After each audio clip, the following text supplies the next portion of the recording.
നമസ്കാരം. ഫിർ ഏക് ബാർ മോദി സർക്കാർ, ആപ്കി ബാർ 400 പാർ തുടങ്ങിയ BJP മുദ്രാവാക്യങ്ങളെല്ലാം തകർന്നടിയാൻ പോവുകയാണ്. ഇടതുണ്ടെങ്കിലേ ഇന്ത്യയുള്ളൂ എന്ന മുദ്രാവാക്യത്തിന് ജനങ്ങൾ അടിവരയിടാൻ പോവുകയാണ്. ഇടതുപക്ഷത്തിൻ്റെ രാഷ്ട്രീയ റോൾ അംഗബലം കൊണ്ട് അളക്കാവുന്നതല്ല. ഡൽഹി കലാപത്തിൽ ജഹാംഗീർപുരിയിലെ മുസ്ലിങ്ങളുടെ വീടുകൾക്ക് നേരെ ബുൾഡോസറുകൾ ഇരമ്പിച്ചെന്നപ്പോൾ അതിനെ നേർക്കുനേർ വഴിയിലിറങ്ങി തടയാൻ ഇടതുപക്ഷ നേതാക്കളെ ഉണ്ടായിരുന്നുള്ളൂ. ഗുജറാത്ത് കലാപഘട്ടത്തിൽ ബിൽക്കിസ് ബാനുവിന് കൂട്ടബലാത്സംഗം ചെയ്ത കേസിൽ ഹൈക്കോടതി ശിക്ഷിച്ച പ്രതികളെ സംഘപരിവാർ ഗവൺമെന്റ് വിട്ടയച്ചപ്പോൾ അതിനെ സുപ്രീം കോടതിയിൽ ചോദ്യം ചെയ്ത് കുറ്റവിമുക്തരാക്കിയ നടപടി റദ്ദാക്കിക്കാനും അവർ മാത്രമേ ഉണ്ടായിരുന്നുള്ളൂ. ഡൽഹി കലാപത്തിന് ഇരയായവർക്ക് നേരിട്ട് ചെന്ന് പുനരധിവാസ പ്രവർത്തനങ്ങൾ നടത്താൻ, തൊഴിൽ നൽകാൻ, സാമ്പത്തിക സഹായം ചെയ്യാൻ കമ്മ്യൂണിസ്റ്റുകാരെ ഉണ്ടായിരുന്നുള്ളൂ. ജനാധിപത്യമാകുമ്പോൾ തെരഞ്ഞെടുപ്പൊക്കെ വരും പോകും. അതിൻ്റെ ഭാഗമായി സർക്കാരുകളും വന്നും പോയും ഇരിക്കും. അത്തരത്തിലുള്ള മറ്റൊരു തെരഞ്ഞെടുപ്പായി ഈ പൊതു തെരഞ്ഞെടുപ്പിനെ കാണാൻ കഴിയില്ല. അസാധാരണവും വളരെയധികം പ്രാധാന്യം കൽപ്പിക്കുന്നതുമായ തെരഞ്ഞെടുപ്പാണ് ഇപ്പോൾ നടന്നുകൊണ്ടിരിക്കുന്നത്. അതുകൊണ്ട് അതിനെ നല്ലപോലെ ഗൗരവത്തോടെ സമീപിക്കേണ്ടതുണ്ട്. ഇന്ത്യ ഇതുവരെ നമ്മൾ കണ്ട നിലയിൽ എക്സിസ്റ്റ് ചെയ്യണമോ വേണ്ടയോ എന്ന് തീരുമാനിക്കുന്ന തെരഞ്ഞെടുപ്പും കൂടിയാണിത്.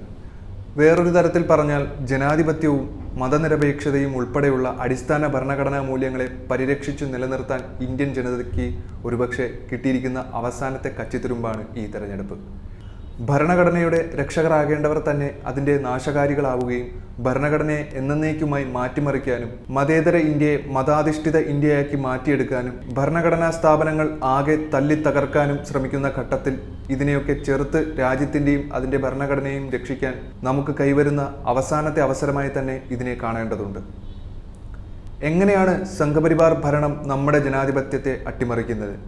ഇന്ത്യൻ പാർലമെന്റ് അതിൻ്റെ ചരിത്രത്തിലെ ഏറ്റവും മോശമായ ഇരുണ്ട നാളുകളിൽ കൂടിയാണ് കടന്നുപോയിക്കൊണ്ടിരിക്കുന്നത്.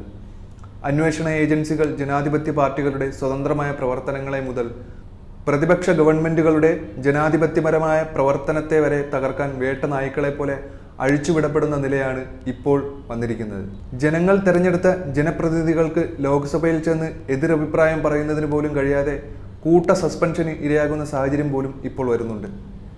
ഈ ഒരു പ്രതിസന്ധി ഘട്ടത്തിൽ നമ്മൾ പരാജയപ്പെട്ടാൽ അപകടത്തിലാകാൻ പോകുന്നത് മതേതരത്വം, ന്യൂനപക്ഷം, സ്വാതന്ത്ര്യം, ദേശീയോദ്ഗ്രന്ഥം എന്നിവയാണ്. ചിലപ്പോൾ നമ്മുടെ രാഷ്ട്രം പോലും അപകടത്തിലായേക്കാം. മുമ്പ് ഒരു ഘട്ടത്തിൽ നമ്മൾ ഒരേ സ്വരത്തിൽ പറഞ്ഞിരുന്നു അടിയന്തരാവസ്ഥ അറബിക്കടലിലെന്ന്. അത് അതുപോലെ സംഭവിക്കുകയും ചെയ്തു. അതേപോലെ ഈ ഘട്ടത്തിൽ നാം ഒരുമിച്ച് പറയേണ്ടത് സംഘപരിവാറിൻ്റെ വർഗീയ ദുർഭരണം അറബിക്കടലിലേക്ക് എന്നാണ്. 2004 ആവർത്തിക്കാൻ പോകുന്നു എന്നുള്ളതാണ് ഇത്തവണത്തെ പൊതുതെരഞ്ഞെടുപ്പിലെ ഏറ്റവും പ്രസക്തമായ രാഷ്ട്രീയ യാഥാർത്ഥ്യം. അന്ന് BJP മുന്നോട്ട് വെച്ച ഇന്ത്യ ഷൈനിങ് ക്യാമ്പയിൻ തകർന്നടിഞ്ഞുപോയി. ഇടതുപക്ഷം വലിയ സ്വാധീന ശക്തിയായി പാർലമെന്റിൽ ഉയർന്നു വരികയും ചെയ്തു. അതുകൊണ്ട് തന്നെ ഇടതുപക്ഷത്തിന്റെ പിന്തുണയില്ലാതെ ഒരു മതനിരപേക്ഷ ബദൽ സർക്കാർ ഉണ്ടാക്കാൻ കഴിയില്ല എന്ന നിലയിൽ വരികയും ചെയ്തു. അതാണ് ഇടതുപക്ഷം മുന്നോട്ട് വെച്ച ഒരു പൊതു മിനിമം പരിപാടിയുടെ അടിസ്ഥാനത്തിൽ UPA പിറന്നത്. ആ പൊതുപരിപാടിയുടെ ഭാഗമായിട്ടാണ് ഭക്ഷണവും വിദ്യാഭ്യാസവും തൊഴിലുമൊക്കെ അവകാശമാകുന്ന നിയമങ്ങൾ രാജ്യത്തിലുണ്ടായത്.